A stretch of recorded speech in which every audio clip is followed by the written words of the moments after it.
Добрый день, доброе утро. Мы просим извинения за технические вот эти вещи, которые здесь происходят регулярно. Вот. Я надеюсь, что все будет нормально. Но сегодня у нас в гостях, вы уже знаете, симпатичный и молодой главный человек, да? Джесси Пrinz. Вот, я надеюсь, мы уже с ним встречались и беседовали. Обаятельный совершенно человек. Вот, и очень крупный известный философ. Он директор Центра по междисциплинарным исследованиям университета города Нью-Йорк, заведующий лабораторией экспериментальной философии в университете города Нью-Йорк и Варшавском университете. Вот, автор монографических исследований в области философии языка и сознания, моральной философии. В частности, наполняя сознание концепты их перцептивное основание, хорошая реакция, перцептивная теория эмоций, эмоциональное конструирование морали, по ту сторону человеческой природы, сознающий мозг. И также вскоре, вот, как он говорил, должны появиться работы восхищения и философии психологии. Вот. Ну, вы знаете, что университет города Нью-Йорк один из влиятельных инновационных университетов США, знаменитый своими междисциплинарными исследованиями, в частности, философским методологическим сопровождением. Джесси Пrinz приезжает для чтения лекций, работы над совместной публикацией, но для наших студентов философского факультета известно, что недавно прошло мероприятие на философском факультете, когда наши студенты, аспиранты и часть преподавателей вместе вот, с Джесси Принцем в Гренландии на яхте вели дискуссии, плавали, там, обсуждали проблемы сознания.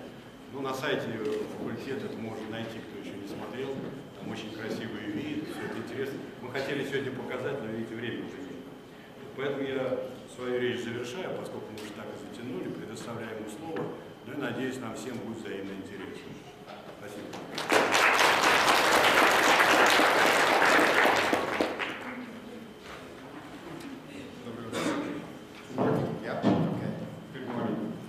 It's a very great pleasure and honor to be here.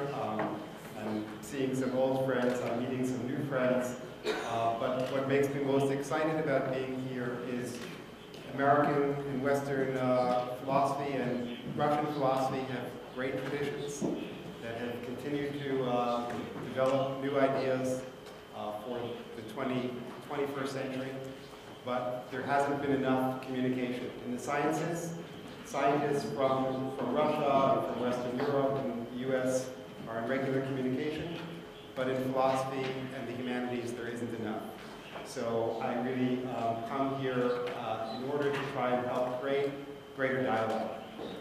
What I'll talk to you about today is a trend in philosophy, especially in the United States, that's been developing over the last 10 years. And I hope that in collaboration with members of the Moscow State community, we can begin developing ideas to pursue this kind of work further. And the theme of this new trend is called experimental philosophy. I think in contemporary philosophy for the last century, there's been an assumed contrast between philosophy and science. They're treated as fundamentally different kinds of fields, different kinds of endeavors. But historically, this divide has not existed. So if you look in the history of philosophy, there's very often a connection between philosophy and science.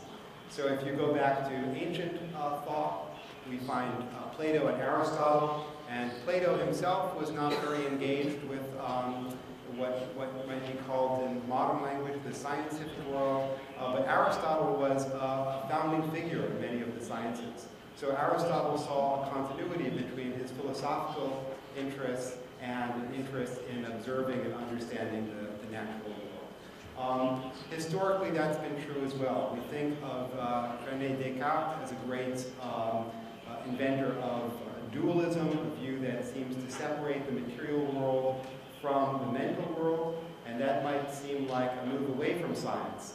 But Descartes was a great scientist, and he made very important contributions to various fields like meteorology, but even in his philosophical works, he is engaging empirical discovery. And his final book, called Passions of the Soul in English, was about the emotions. And in that book, he integrates in a very thorough way observations based on the natural sciences of the time and philosophical conclusions about the nature of the mind. And it was very important to him that mind and body are not, in fact, completely separate, but are in constant interaction in very systematic ways that can be empirically studied. In the 17th century, already in the 16th century, you find regular use of a term, experimental philosophy. And it's not exactly how we use the term today, but experimental philosophy refers to really what was going on in the natural sciences. But at this time, philosophy and natural science were united. Often it was called natural philosophy. And philosophers who engaged in asking questions of the kind that we ask as philosophers today were also engaged in scientific projects. And experimental philosophy refers to this connection, this overlap. I want to mention to you a philosopher from the 17th century who was engaged in this kind of exercise. So in the 17th century, we find a lot of philosophers who are trying to do various things in philosophy using natural science. And this is a philosopher named Margaret Cavendish, who was a very accomplished philosopher in the 17th century, who probably because she wasn't male, was not recorded in the standard history books of philosophy and was nearly forgotten. But in recent decades, her work has been rediscovered, and she is now being very closely studied as somebody who integrated philosophy and science. She calls one of her books Observations in Experimental Philosophy. This is John Locke. John Locke was very influenced by people like Isaac Newton and the other major scientists of his day, and he tried to develop a theory of human minds and human nature based on these observations. In the continuation of the empiricist tradition in Britain, we see George Berkeley, who's also famous for very strange views about the nature of the physical world, but he was also an active scientist, and he wrote a book on optics, and in that book you see a beautiful integration of philosophy and science. On the right-hand side is David Hume, and David Hume believed that philosophy should begin with the study of human nature, and his theory of human nature was based on observation, on trying to understand human beings by looking at how we think, act, and behave. By the 19th century, things began to separate. The fields began to separate. So before this time, we don't have a separation between science and philosophy. But by the 19th century, the university structure is changing, and we have the creation of different departments. Psychology is born in the 19th century, and on the right you see Wilhelm Wundt, the famous founding figure of introspectionist psychology in Germany. Charles Darwin, the British naturalist, and finally you might recognize Engels on the right. And all of these theorists were really in some way fundamentally philosophers. They were asking questions that philosophy had traditionally asked about human nature, but they were introducing new methods. Engels was using historical analysis to understand human nature. Marx was using biological analysis to understand human nature. And Wundt was using the methods of experimental psychology to understand human nature. But they saw themselves as just introducing new tools to answer old philosophical questions. In the 20th century, you do see a continuation of these themes. So, for example, William James, who's pictured here, was a major founding figure in psychology. His two-volume book, The Principles of Psychology, remains one of the most important texts in that field, but at the same time he was writing philosophy, and he saw no sharp separation between these. In the 1910s, you see Bertrand Russell writing very actively about psychology of his age. So, for instance, he writes about a school of psychology called behaviorism, and other philosophers of this period were very influenced by and sometimes critical of behaviorism. In the 1920s and 30s, you see the rise of logical positivism, logical atomism, and the figure who is interesting in this context is Wittgenstein, because Wittgenstein today would be characterized as a philosopher who opposed science. He thought he's now very, very frequently seen as somebody who was skeptical about the value of science for philosophy. And this reputation is a complete falsehood. It couldn't be farther from the truth. Wittgenstein almost never, in all of his work, mentions a philosopher. but he frequently mentions the results from psychology, also from mathematics, and he is really a very interdisciplinary thinker. The second half of the Philosophical Investigations, his major book, is engaging the psychology of perception in a very serious way. In the 1940s, in continental Europe, you see philosophers like Merleau-Ponty, and Merleau-Ponty is really actively engaged in both neuroscience and psychology and developing very important philosophical theories on this basis. In the 1950s, you see philosophers like Quine arguing that there should be a continuity between philosophy and science. In the 1960s, going back to Europe, Michel Foucault, who is a major figure in continental philosophy, is not doing empirical psychology, but he's doing archival research. He's doing historical research that involves systematic examination of texts from previous time periods in order to discover the history of our ideas. So this is a very interdisciplinary method. The distinction between social science and philosophy doesn't exist in Foucault. In the 1970s, you see the emergence of a group of philosophers who are starting to use the lessons of psychology and neuroscience, the cognitive sciences, in order to address philosophical questions. Daniel Dennett, who's visited Moscow State, Jerry Fodor are two examples. In the 1980s, there's a greater attention to neuroscience, and Paul and Patricia Churchland, especially Patricia Churchland, started encouraging philosophers to learn something about the brain, and she showed that this knowledge could help in development of philosophical views. And in the 90s, we see people like Ned Block, another philosopher who studies consciousness, trying to develop a theory of consciousness on the basis of neuroscientific observations. And so by the 1980s, there really was a movement, especially in philosophy of mind, to make knowledge of psychology, neuroscience, and other sciences an essential tool for doing philosophical work. But I would say that at least in mainstream philosophy, most of the 20th century was skeptical or even hostile to empirical science. And part of this has to do with what's called the linguistic turn. So on the screen is a picture of Frege, who is the founding figure of philosophy of language. And Frege believed that what you find in the study of language is a little bit like what you find in the study of mathematics. I don't know, is the mic out? We have a sound problem.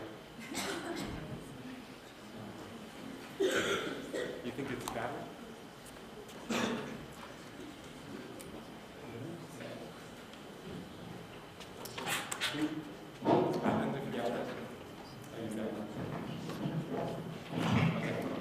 Does that work? No? Is this one working? Yeah? It's okay? Yeah. So, okay.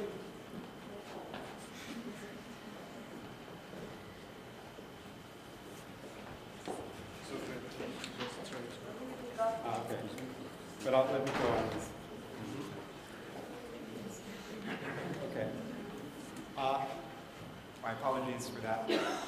With the linguistic turn in philosophy, people began to think that philosophy is a bit more like mathematics. It can be done by pure reflection without observation, without going to investigate the world. And many philosophers of language developed a movement in philosophy called analytic philosophy that started to suggest that the main method of philosophy should be the analysis of language, and that can be done by simple reflection. We don't need to do any science in order to do that. That was the view. So much of analytic philosophy has been dominated by the view that science is irrelevant to philosophical inquiry. We sometimes call this armchair philosophy because the idea is that the only tool, the only instrument you need to do philosophy is a chair to sit in. You can sit alone in your chair and just think and discover philosophical truth. The method of armchair philosophy is typically something that I like to call introspective lexicography. It's not a term that's used in the field, but I think it's a fairly good approximation of what many analytic philosophers do. And by introspective lexicography, I mean they use introspection, which is reflecting on our own thoughts, in order to understand the meaning of words. That's what lexicography is. So, yeah. It's working now? Yeah, okay. Is it too loud?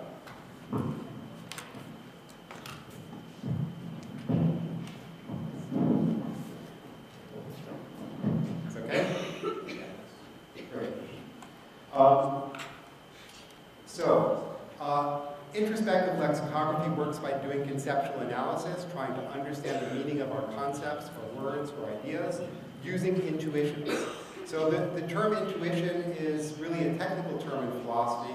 It was not analyzed very systematically until recently, but the idea in analytic philosophy is that you describe a scenario, what's called a thought experiment. You invent a possible situation, and then you form an intuition about that situation. So, for example, if you're interested in the study of knowledge, the meaning of the word knowledge, then you can come up with a case where somebody learns a piece of information, and you can ask, is that knowledge? Does that count as knowledge? And if you have the intuition that yes, that would be a case of knowledge, that can help support the theory. If it's not a case of knowledge, that can help refute another theory. But there are some limitations of this approach. And they connect to limitations of introspection. So if you try to understand philosophy by simply introspecting, by simply reflecting on your own thoughts, you're going to be limited to thoughts that are available to consciousness. And one of the things that we've really learned in the 20th century with modern psychology is that the vast majority of what goes on in the mind is unconscious. Most of the information we store is unconscious. So there might be limits to our ability to discover the structure of our concepts through introspection alone. Another problem is that philosophers have very different intuitions. Philosophers, when presented with the same thought experiment, often arrive at different intuitions, and there's no easy way to resolve these debates. In fact, you almost never in philosophy see one person being convinced by the other person and changing their point of view, because intuitions will clash. Another problem is intuitions are very unstable. They can be changed by simply altering your scenario, your thought experiment, very slightly. Even using slightly different words to say the same thing can alter the intuition. So intuitions as the building block for philosophy may turn out to be very unreliable. Intuitions are also theory-laden, and that term refers to the idea that the intuition you have doesn't arise in a very pure way by considering the thought experiment alone. It's also dependent on all the other beliefs that you possess. If you already have a theory in the particular domain of philosophy under investigation, it will affect your beliefs about the thought experiment. So that's a very difficult problem to escape. Another more general problem is that the whole project of studying our concepts is a shift away from the study of the world. So if you're interested not just in how we think, but how the world is, the study of concepts might be a very limited resource. In old times, for example, Plato believed that concepts reveal the structure of reality. So Plato had a very strange metaphysical view. He thought that our concepts or ideas are actually memories of encounters of ideal forms in a Platonic heaven. That prior to this life, we existed in a world where we were encountering perfect versions of every possible object, and that we form ideals on that basis. So for Plato, concepts are a direct window onto reality. Concepts tell us the structure of reality as it really is. But in contemporary thought, and especially in contemporary psychology, this idea is not endorsed by anyone. No one believes this. If you think about concepts as we use them in ordinary life, they're acquired by observing things, and they're very often inaccurate. They're very often distorted. So if I try to learn about something in the world, I might form a concept by my encounters with it or things that I learn about it from others, but that information could be incomplete and inaccurate. An example of this is many people believe that gorillas are ferocious and dangerous, but gorillas are actually very peaceful animals. So we have a view about gorillas that's based on Hollywood movies and is actually a distortion. So concepts are not a perfect reflection of the world. So in recent years, there's been an empirical term. The term linguistic turn refers to the rise of analytic philosophy at the turn of the 20th century. I think at the turn of the 21st century, we're experiencing an empirical turn, a rise of experimental approaches in philosophy. And the first stage of this involves what can be called empirically informed philosophy. And here the idea is just that when we're doing philosophical problem solving, we should look to any information that might be relevant, including the discoveries of the sciences. And I want to give you some examples of how this works. What's important to remember about empirically informed philosophy is at this stage, the reason why I call it stage one, at this stage, philosophers are not doing experiments themselves. They're relying on the experiments that have been done by others, people working in the sciences. So this is empirically informed, but not yet experimental philosophy. One example of this is the study of consciousness. So in consciousness studies, people are increasingly using the results of science in order to develop theories of consciousness. And I'm going to give you one example of this quickly.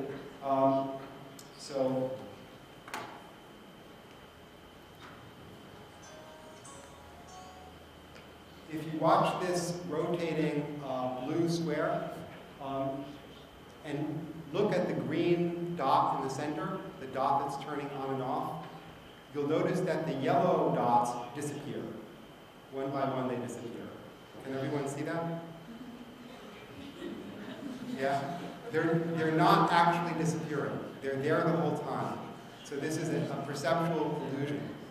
If you don't believe me, look at one of the yellow dots and keep your attention on the yellow dot, and you'll notice it never disappears. So very strong effect that was discovered by psychologists. And the question is, what can we learn from this?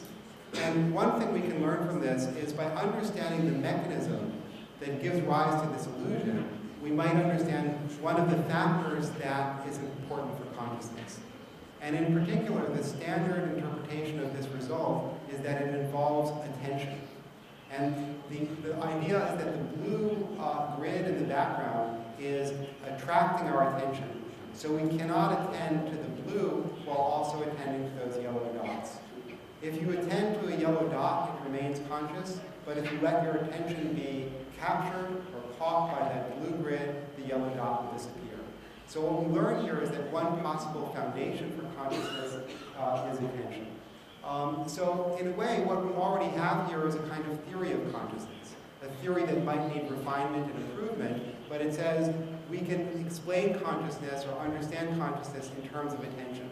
In its simplest form, the theory says that consciousness just is attention. Consciousness comes and goes with attention. But for many people, when they hear that, they say that's just trading one word for another. In order for this theory to be illuminating, we need to know what attention is. And again, psychology can be very helpful. So I want you to look at these shapes, but I want you to focus in particular on the red shape. And I want you to decide how beautiful is that red shape? How much do you like it? So on a scale of 1 to 10, decide how beautiful is the red shape. Okay. How many of you think the red shape is very beautiful, like above 7? How many think it's very ugly? How many think it's a little bit beautiful? Okay, so you've all formed an opinion? Okay, now I'm going to give you a memory test. Which one is the red shape? Raise your hand if you think you know which one is the red shape. You don't need to tell me, just if you're confident which one is red. Okay, now raise your hand if you think you know which is the green shape. So, which one? I don't even know. I think it's the second row, first one. Second first one, but I'm not sure. We can check. Yeah. So what's going on here? What happened is you were looking at both shapes. They were both in your visual field, but you were only paying attention to one shape. And the result of paying attention to one shape is that it entered memory. The shape that was not being attended, the shape that you didn't pay attention to, that one did not enter memory.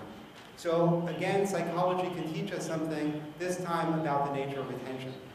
So the first example of the rotating blue square shows us that consciousness relates to attention. The second example shows us that attention involves access to memory.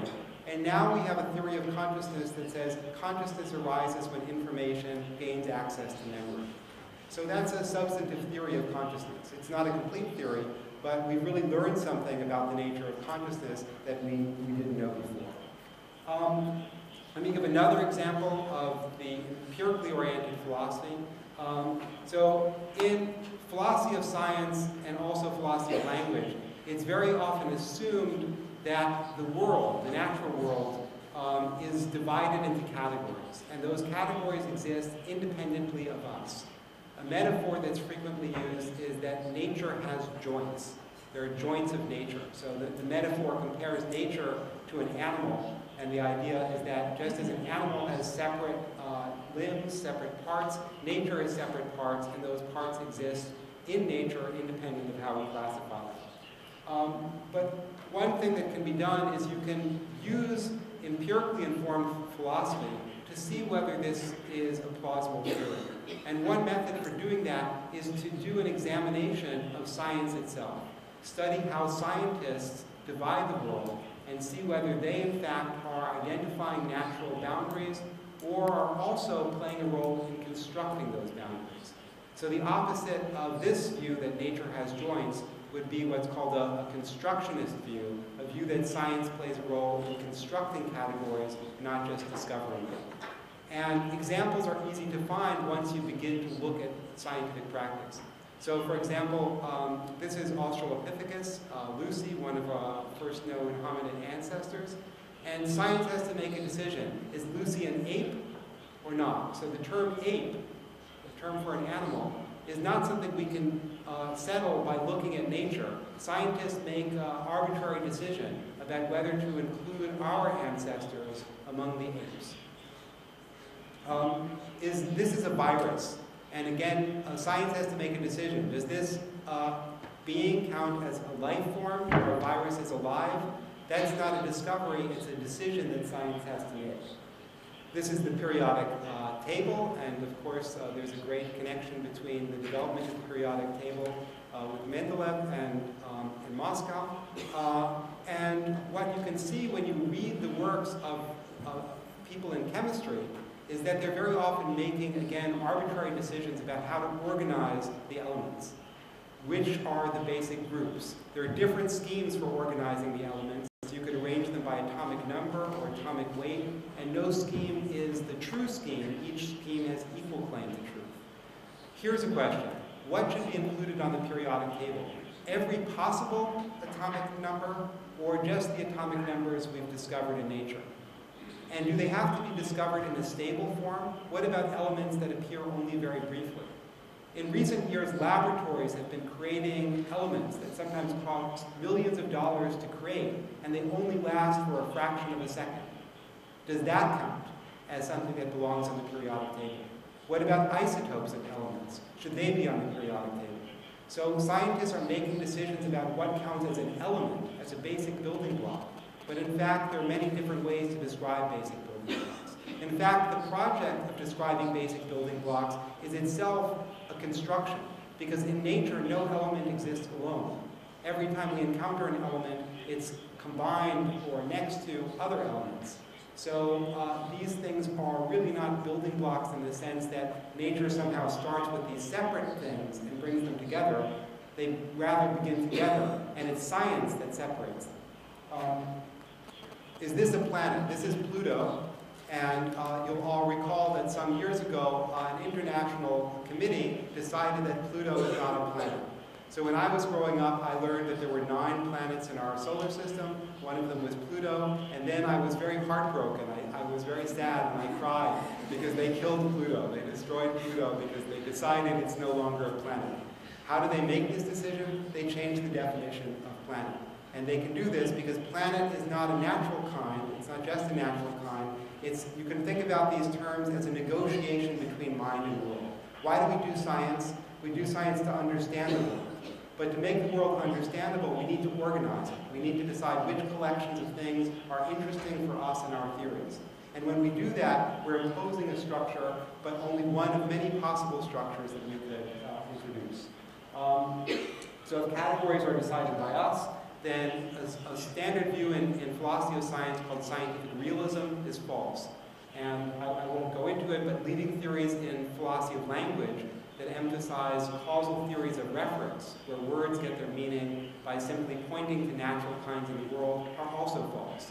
These are 2 of the most important, widely accepted views in contemporary analytic philosophy, and I think they're both false, and they can be discovered to be false by just looking how scientific practice works. Another example, I also want to look at the time because, when should I stop? Does anyone have a... No one knows? Okay. Do we know at the stop time?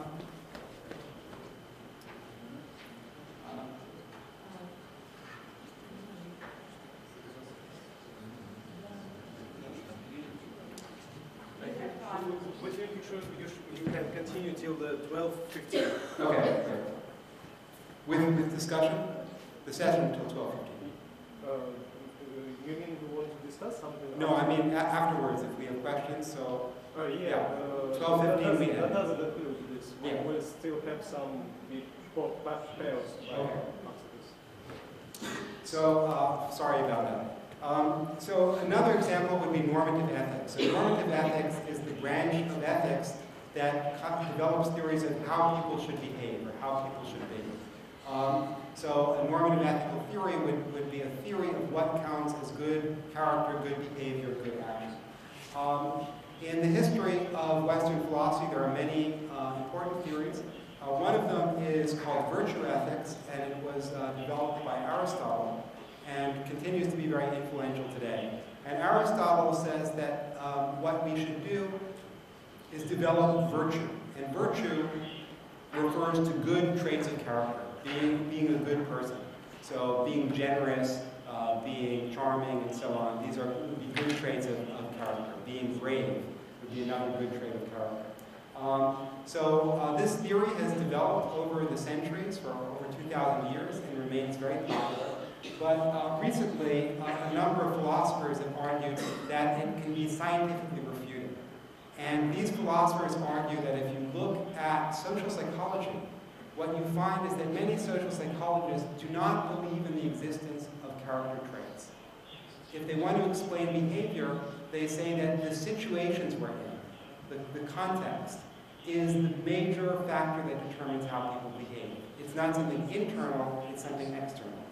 If behavior is determined by your environment, not by your interior, then the whole notion of character traits becomes problematic. It's not a real construct in contemporary psychology, according to this challenge. So philosophers like John Doris and Gilbert Harman, Mariah Merrick have tried to develop this argument and refute Aristotle by saying he's committed to the existence of a psychological entity, character traits, that doesn't in fact exist. I'll give you another example. Utilitarianism, that's John Stuart Mill on the right, who was a founding figure in utilitarianism, is a normative theory that emphasizes happiness. It says what we should do is maximize happiness. The good action is the one that creates the greatest happiness. And this theory is really building on the notion that happiness is intrinsically good, that happiness is the fundamental source of goodness in the world. And the more we have, the better. But that too makes various empirical assumptions. When people like John Stuart Mill claim that happiness is an intrinsic good, they're using their introspection to say, oh yeah, I like happiness, it's good for me. But in fact, there's some evidence that that's not true cross-culturally. In some cultural contexts, people consider happiness to be a negative emotion. They don't like being happy. Being happy is considered bad. It's considered selfish and indulgent and trivial, that there are much more important experiences to have. So there's a branch of psychology called positive psychology that's trying to study the basis of well-being, and they're finding that there are very different ways to measure well-being, and some of them involve happiness and some of them don't. And cross-culturally, there are different views about what counts as a good life. So trying to find a basic building block of a good life, like happiness, may not succeed. There's also work suggesting that happiness is subject to many interesting distortions. So for instance, there's something called a peak-end principle that was developed by a psychologist and an economist named Daniel Kahneman, who won a Nobel Prize. And the peak-end principle says the way you recall an experience depends not on the total experience, but on the end of the experience. So if you have an experience that's extended in time, but it ends very positively, you remember the whole thing very positively. But suppose that that experience involved a lot of suffering, a lot of hardship, and you finally end up happy. That would be considered a very good experience. Now consider another experience where you're very happy, and that ends up badly. That gets remembered as a bad experience. If you're a utilitarian, you should prefer the one with the greatest amount of happiness. But on this perspective, the better experience is the one that leaves a more positive memory. After all we have is memory. We don't ever experience the present. Even right now, and when we introspect and feel our bodies, ourselves, our thoughts, we're really experiencing a brief memory of something that has happened in the brain a moment ago. We live in our memories. So if the memories are distorted in these ways, counting the amount of actual happiness in the world becomes an irrelevant project to doing moral philosophy. Another branch of normative ethics coming out of British philosophy as well is sentimentalism, and there are many versions of sentimentalism. Sentimentalism, as a class of theories, tries to ground morality in the emotions. And one version of sentimentalism emphasizes sympathy, or what's now called empathy. And people like David Hume on the right suggest that one of the ways we can extend our moral concern for all human beings is through a process of empathy. So to empathize for Hume is to feel an emotion or a feeling that would be appropriate for another person. So if I see you suffering, I empathize with you by experiencing suffering myself. We feel each other's pain, and that's been very well demonstrated scientifically. But Hume had the grand ambition that we could go from our selfish morality to a more universal morality by extending sympathy out to other people. So it's a very noble project of becoming sympathetic towards all of humankind. But empirically, we can show that this project is not likely to succeed. As Hume recognized, sympathy or empathy has limitations. We're most easily going to experience sympathy for someone very similar to us. And Hume thought we could overcome this bias, but in fact, the bias is very, very strong. Scientific psychology has also shown that sympathy is a very bad motivator. People can feel intense sympathy, but it doesn't motivate them to act. And sympathy can also be very easily manipulated and distorted. So you can encourage sympathy by showing somebody a picture of someone who's crying, but somebody else who's not crying might be suffering more. We're more sympathetic to people who are attractive, people who are cute, people who are in the same ethnic group or cultural group as ourselves. So we have a way of showing that sympathy is a very biased capacity. So an ethics based on sympathy is problematic. Now, all of those are examples of what I call the empirically oriented philosophy. Philosophers who use scientific results in order to develop their theories. And for many years, I myself was practicing empirically oriented philosophy. I still do. But like many, I discovered that sometimes science is not done in study or experiment that would be most useful to me. So when we rely on the studies of scientists, we often miss an opportunity to test theories that are extremely important to philosophy. A lot of philosophical questions are conceptual in nature. We want to understand our concepts, and often the questions that interest us, the conceptual questions, are not actually being studied by scientists. So we actually discovered that we need to be doing experiments ourselves. And just as with the linguistic turn, everyone in analytic philosophy suddenly felt they had to learn logic, I would say to you that everyone working in philosophy today should consider learning the tools of the sciences in order to develop a greater range of skills for answering philosophical questions. So just as every philosophy department has logic courses, I think every philosophy department should have courses in conducting experiments. In fact, I think we should get rid of the logic courses because I think the experimental methods are probably more useful ultimately for solving philosophical problems. And I apologize if I insulted any logicians in the room. I should say myself, my philosophical career began in continental philosophy, and then I shifted to logic. So I spent my undergraduate education doing continental philosophy like Deleuze and Derrida and Heidegger. And then I shifted to logic and did formal semantics for many years as a graduate student. And only then did I come to science. So I have great interest and reverence for work in these other methods. So I want to give you some examples of this. So the final part of the talk, I'm going to give you examples of experiments that philosophers have done in order to address philosophical puzzles. One of the classic debates in philosophy is the free will debate. And within the free will debate, one of the most popular views, in fact, I would say it is by far the most popular view, is called compatibilism. Compatibilism is the view that free will and determinism are compatible. The discovery of causal laws in the universe led many people to believe that the universe is determined. Sometimes in contemporary science we say, not that the world is determined, but it's both some things are determined and some things are indeterminate because of quantum mechanics. But the basic idea is that human beings cannot, by act of will, alter the causal sequence of events in the world. Those things are going to be determined by the laws of physics and the arrangement of matter in the universe. So if you take all the particles that exist at the Big Bang and apply the laws of physics and quantum indeterminacy, all the things we're doing here and now unfold through these physical processes. Compatibilists say that's true, but there can be free will nevertheless. So the project is to find some special cases within this causal order that are both determined, like everything in the universe, but also qualify as free. So some experimental philosophers who were very important in the development of these methods, named Joshua Knobe and Sean Nichols, devised the following experiment. They first told people to imagine a universe where determinism is true. They were worried that many of the students in their study were not going to be determinists, so they just said, imagine hypothetically that there is another universe where determinism is true. And they described what that would mean. They gave a definition of determinism. And then they said, okay, now that you've imagined this universe, we want to ask you a question.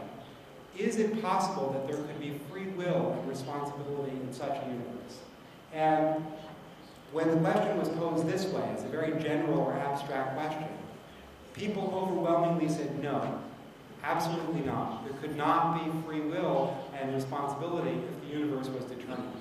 This is the incompatibilist answer. So ordinary people are denying the truth of compatibilism. But in another experimental condition, with another group of subjects, they asked a question about a concrete or specific case. They said, imagine a man who commits a brutal murder. He's having an affair with another woman, and he decides he's going to kill his wife. And he stabs her, and then he burns down the house to make it look like an accident. And they say, is this man who lives in this deterministic universe free and responsible for his actions? And now the answer is overwhelmingly yes, he is free and responsible. So what you get is a no answer for the abstract question, a yes answer for the concrete question. This is a contradiction. These answers are incompatible. And what it shows is that our belief in compatibilism arises only when we're considering these specific cases.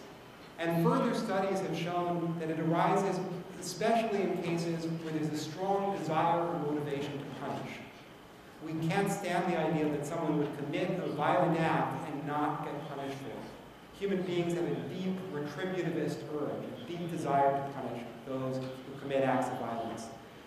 On this interpretation, we can say two things. One is that the intuitions that philosophers use to develop theories about free will are not stable. Depending on the example given, we might have a compatibilist intuition, we might have an incompatibilist intuition. The study shows further that the incompatibilist intuitions are very often motivated by the desire to punish. If that's true, incompatibilism may be a kind of wishful thinking. We want freedom to exist because we're so interested in justice that we can't stand the idea of a world where evil does not get properly punished. So it's a kind of diagnosis of why we believe in compatibilism and a proof that the intuitions that philosophers use for evidence are not consistent or reliable. Another example, that was an example from metaphysics. I'm going to go through the major branches of philosophy. This is an example from epistemology. And for the last 100 years, but already in Plato, one of the central questions of epistemology has been the analysis of knowledge. What is it to know? Under what conditions can somebody be said to have knowledge? And Plato's view was that knowledge is justified true belief. So to count as knowledge, you need to have a belief. The belief needs to be true, and you need to have good justification for having that belief. Okay.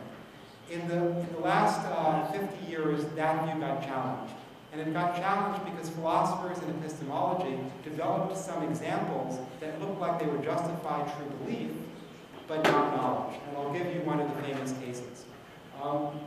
So imagine that this guy is walking in the field, and he sees this house, and he says, that is a house.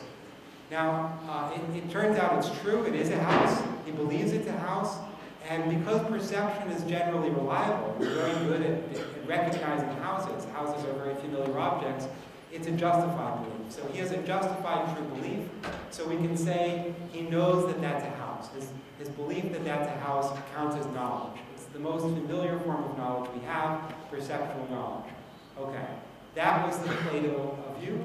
But some philosophers began to realize that this is problematic. So here's a counterexample. Suppose that this house exists in a field where there are some other things that look like houses, but are not really houses. So this town was destroyed by a terrible storm. And the villagers decided that they wanted to very quickly create fake houses, just the front of houses, facades of houses, in order to preserve the tourist industry in the town. They thought the town looked like it was destroyed by a storm, nobody would want to visit, so they created a lot of fake houses. Now, by coincidence, this guy happened to point to one of the real houses in the town, so it's a true belief. It's justified because perception is reliable. But many people in philosophy have the intuition that this does not count as knowledge. So knowledge requires something more than justified true belief. In particular, it requires reliability. Because he could easily have pointed to another fake house, another thing that looked like a house but was fake, he could have gotten this wrong, and that possibility of error makes people think this doesn't count as knowledge. So some experimental philosophers, Stephen Stitch, who was another pioneer in the area, was a pioneer of experimental philosophy, and some of his collaborators, including my former student Wesley Buckwalter, asked ordinary people about these kinds of cases. And they made one surprising discovery, which is that the answer people give depends on their age. So the people in the study who were under 30 years old tended to say that this is knowledge, even if he could have pointed to a fake house. So you surround a real house by fake houses. Just by pure luck, you point to a real house and say that's a house. People under 30 say that's knowledge. People over 30 tend to say it's not knowledge. And this is a discovery we can only get through empirical methods. You can't get this by introspection. Group differences have been very difficult to discover in philosophy because we use introspection. But experimental philosophy has discovered discovered differences in cultural beliefs, differences in gender, differences in age. So many very demographic factors influence our philosophical intuitions. One more discovery. They gave people an example where there were a few houses that were fake, and another example where there are many houses that are fake. So here's a case where you can see 100 houses. They look like houses, but they're fake. And there's one of them that's real. And you happen to point to the one that's real, and you say that's a house. Is this knowledge? What the authors found is that it doesn't matter how many houses there are. People's intuitions are not affected by the number of fake houses. And that contradicts reliabilism, because reliabilism is based on the notion of probability. It says as your possibility of error increases, it's less likely to be a case of knowledge. But this shows insensitivity to probability of error. So this kind of discovery shows that our intuitions are not compatible with either the justified true belief theory, depending on your age, or with reliabilism. So it invites new avenues in epistemology. Let me give you another example in aesthetics. So I've been doing a lot of research myself on aesthetic philosophy, and one of the things that I've been interested in is a notion that was introduced by the literary theorist Walter Benjamin. And Walter Benjamin argued that art has what he called an aura. And an aura is very poorly defined in Benjamin's work. He gives a very a metaphorical explanation, but he thinks that art has a special quality, special power, special resonance with us. And he worries that as we develop systems of mechanical reproduction, like printing, that art will lose that special aura, because in the times before the 20th century, most works of art were completely unique. But now we can fabricate works of art mechanically in ways that seem to get rid of that special uniqueness. So the Mona Lisa is thought to be a work that has a special aura, and a copy of the Mona Lisa would not have that aura. So for instance, this copy was recently discovered in Spain, and it's a beautiful copy. In fact, aesthetically, you might say it's a better painting, because if the colors are richer, it might be more like what Leonardo originally created. The Mona Lisa, do you call her Mona Lisa or Gioconda in Russia? Mona Lisa. The Mona Lisa has faded. Have any of you gone to visit her? Yeah, so she's very ugly. I mean, she's become very faded, and she's very small. Looking at the other Mona Lisa, the copy of the Mona Lisa, that one looks much more pleasant, but we prefer to see the original. We don't find, thousands of people running to Spain to see the fake Mona Lisa. They want to see the real Mona Lisa. So I got interested in trying to understand the psychology of aura. What exactly is this vague notion that Benjamin pointed to? So first of all, I wanted to prove that people really believe in this aura. So here's a thought experiment. Imagine that the Mona Lisa has burned down in a fire. It's been destroyed. And now all that's left are some ashes. But fortunately, at the Louvre Museum in Paris, they have a perfect copy.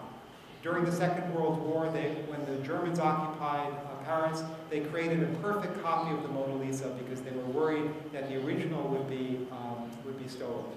And they decided to put that copy on display in the museum.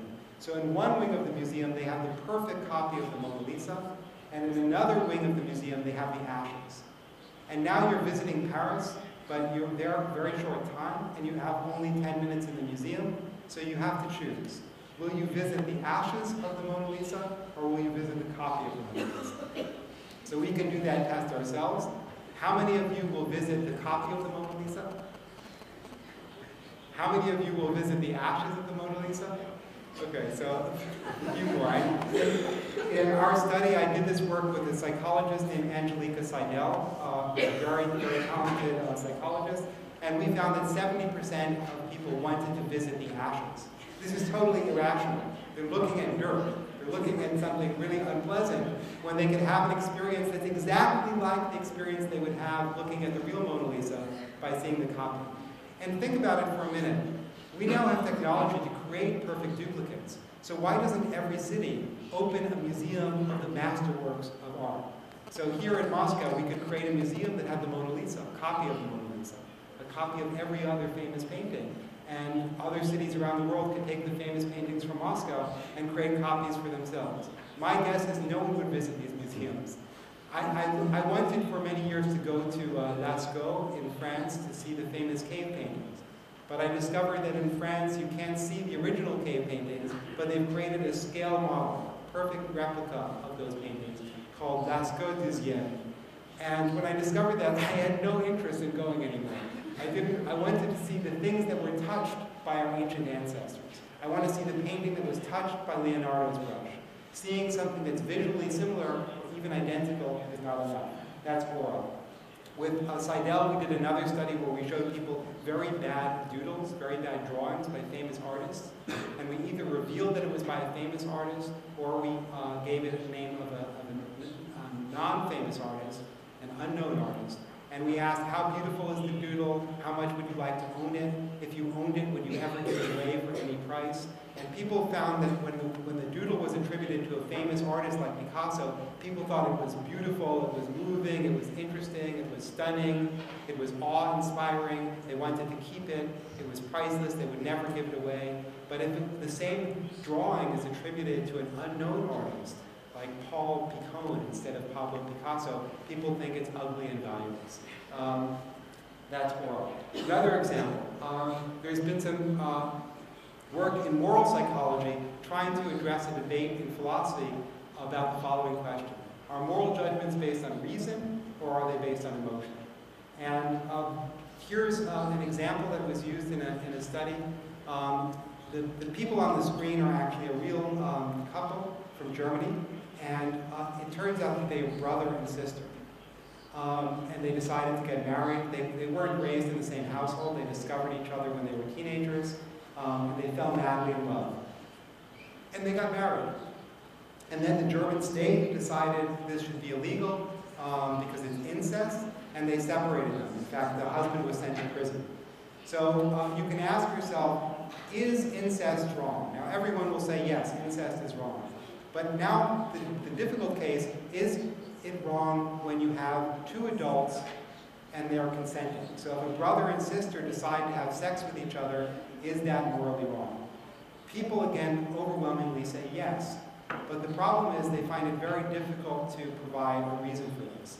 So a psychologist who had a background training in philosophy named Jonathan Haidt, together with two collaborators, Bjorklund and Murphy, did an experiment some years ago where they tried to reveal this problem with moral reasoning. They said, imagine a brother and sister have sex, is that morally wrong? And if so, why? Now everyone says it's morally wrong, pretty much, but when they try to say why, they give terrible answers. So the first thing they say is, well, their children will be deformed. Their children will have birth defects. But then they say, well, imagine that they use a birth control.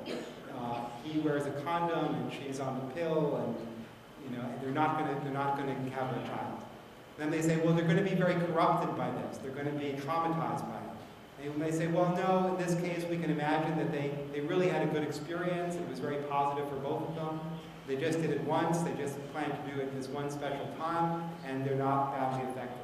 Well, the community will be corrupted by it. Others will start to have incest all over the place. No, nobody learns about it. It's their little secret. It's kept private, so there's no worry about that. Now the students start to resort to religion. They say, well, it says in the Bible that incest is wrong. But of course, they're just inventing this. They have no idea whether the Bible says anything about incest. So the experimenters simply ask, well, where does it say that in the Bible? And of course, the Bible, the founding figure in Judeo-Christian religion, Abraham, was married to his half-sister. The Bible has stories like the story of Lot, who sleeps with his 3 daughters. So there's lots of incest in the Bible, and these students are completely hopeless in trying to explain what bit of religious text instructs us against incest. So in the end, they actually experience what the experimenters call dumbfounding. And the word dumbfounding refers to the idea that we get to a point where we can no longer give a reason. And what they do at this point is they express their emotions. So they say things like, okay, I can't explain what's wrong with it, but it's just disgusting. And that happens in morality. You can very quickly expose that we can't give good reasons for our basic moral beliefs. and at the end, we just express our emotions. So other research has explored this by trying to show that emotions are the major source of moral intuitions. There are many studies of this kind. I'll mention two that I was involved with.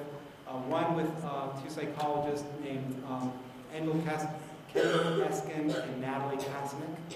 And what was done in this study is we gave people different beverages to drink.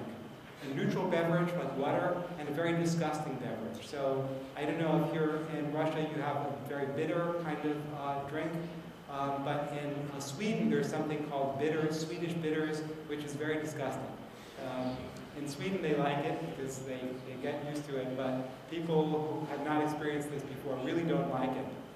We gave people both of these beverages to taste, or one or the other, and then we asked them some moral questions.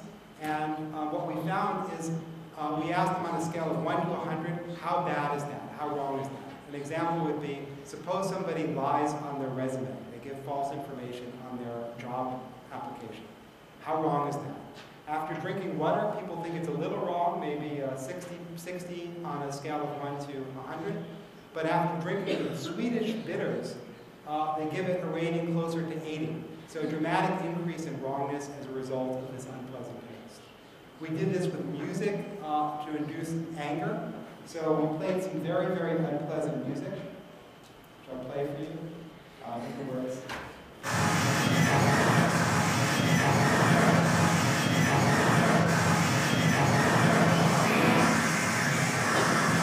Sorry about that. So that's something called Japanese noise music. It's if you're excited to go buy the CD, it's by a band called Masona. So many people listen to that recreationally, but most of us find that music extremely unpleasant, extremely irritating. And when we gave people that music to listen to and asked them moral questions, again, they gave stronger ratings of moral wrongness. Things seem more wrong, more bad after listening to this irritating music. So emotions are being used as a source of moral information. If I ask you, what do you think about this moral problem, you introspect your feelings and you report how you feel. Okay. This is just to give you an example of what the data look like. So for all of our moral scenarios, the irritating music make the wrongness numbers go up. So some lessons from the lab. First of all of these experimental philosophy studies are revealing that there's variation in intuitions across individuals and across groups. So in a certain way, philosophy is revealed to be a kind of anthropology of the self, an auto-anthropology. When we do philosophy, we think we're stating something universal.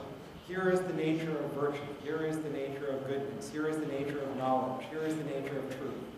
But if we base philosophical theories on our intuitions, and the intuitions are not shared by everyone, but only shared by the person who reports that intuition, member of a particular culture, a member of a particular gender, and so on, then what you report in doing philosophy is not universals, but some culturally specific view or theory of meaning, theory of truth, theory of virtue.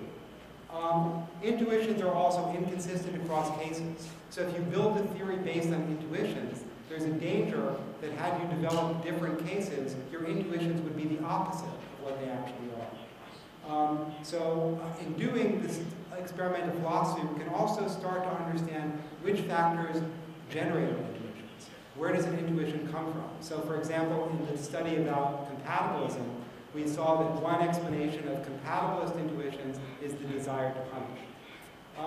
Experimental philosophy can be both destructive and constructive. We can destroy a theory or criticize a theory like compatibilism. We can support a theory like the theory that says emotions are important for moral judgment. So I think it can play both of these roles. I'm going to end in just a minute just with some brief objections. So one objection is that when we do experimental philosophy, we're basically getting people who are uneducated in philosophy to develop our philosophical theories. So instead of consulting the experts, we're consulting non-experts. And this looks like a very bad methodology. Why should we base our philosophical theory on the views of people who have no training in philosophy? And the answer is that many philosophical theories are designed to do exactly that. They're supposed to be theories about our ordinary beliefs, our ordinary concepts. So many times philosophers say, it is intuitive that, or it is obvious that, or we all know that. And when they do this, they're trying to capture common sense, what ordinary people believe.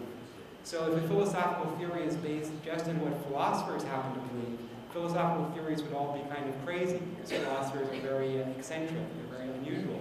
So many philosophical theories are supposed to capture ordinary views, and therefore the intuitions of untrained people are more reliable. But another point here is that when philosophers are put in these same studies, they show the similar biases and effects. So philosophers are really in some way just like ordinary people. We think we're experts and we come up with elaborate arguments, but we're driven by the same factors that drive the intuitions of ordinary people. And to give you one disturbing example of this, a student of mine named Jeff Holtzman wrote a dissertation that included a study he performed using personality tests to see whether people who have different personalities have different philosophical intuitions, including professional philosophers. So he found that professional philosophers who were very neurotic, high in neuroticism, were more likely to be dualists than philosophers who are not moral, and things like that. So your personality might be affecting your philosophical intuitions, even if you're an expert.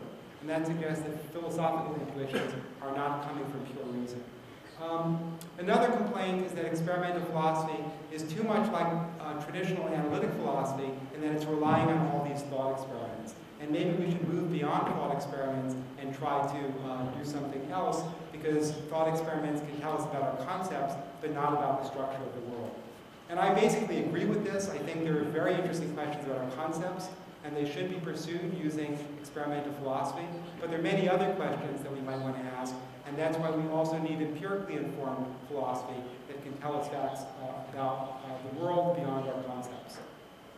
Some people get very anxious when they hear about experimental philosophy because they think it will destroy traditional philosophy, that experimental philosophers are like revolutionaries who are trying to get rid of traditional philosophy.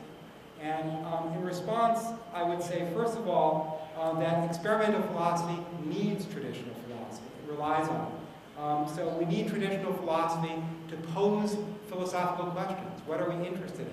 So it's only from reflection that we can decide what fundamental questions are of interest, and from reflection we can also generate theories, possible answers to those questions. So traditional philosophy has always done this and will always do this. Traditional philosophy also develops thought experiments, and thought experiments are often the basis of experimental philosophy studies. So experimental philosophers use the work in traditional philosophy to devise their experiments in many cases, and that will go on. And finally, once an experimental result comes in, once you've done your experiment, you need to interpret that data, and we need to do that by reflection. There's always a gap between evidence and theory. So once your evidence comes in, it's a lot of very difficult philosophical work to decide what that evidence means. But at the same time, I think experimental philosophy is teaching us that traditional philosophy needs experimental philosophy. Just as experimental philosophy needs traditional philosophy, we really need to be doing experiments to test our philosophical theories. So if philosophical theory is based on intuitions, and many of them are, but when you report your intuition, you really need to find out whether that intuition is shared and where that intuition comes from.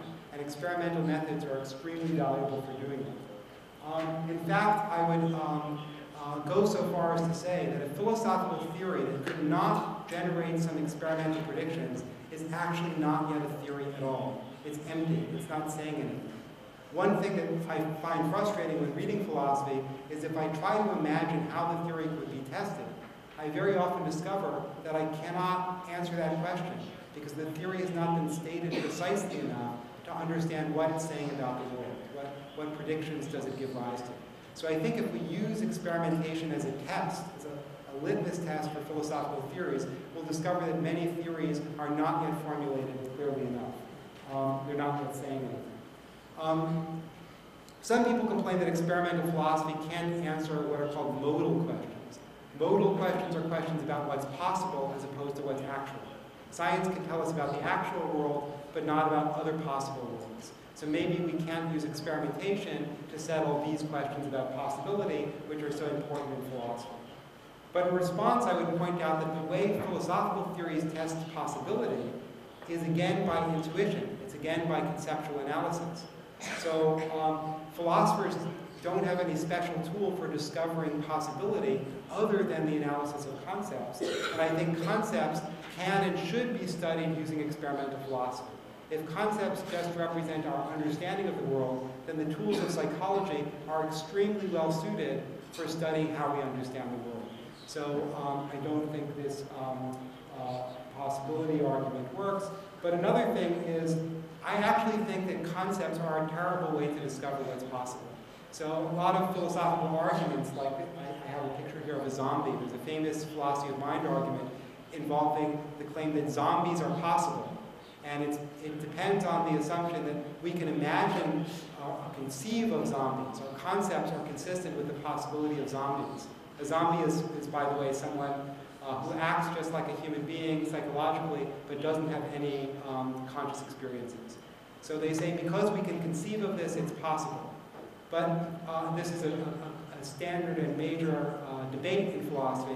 But I side with those who say that what we can conceive of is not a guide to possibility.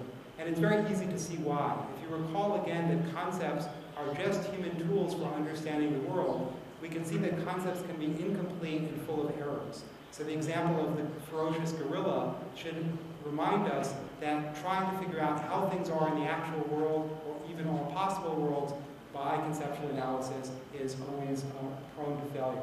Finally, it might be said that experiments can't give us answers to normative questions. A normative question, like those that arise in aesthetics and ethics, is a question about how we should act.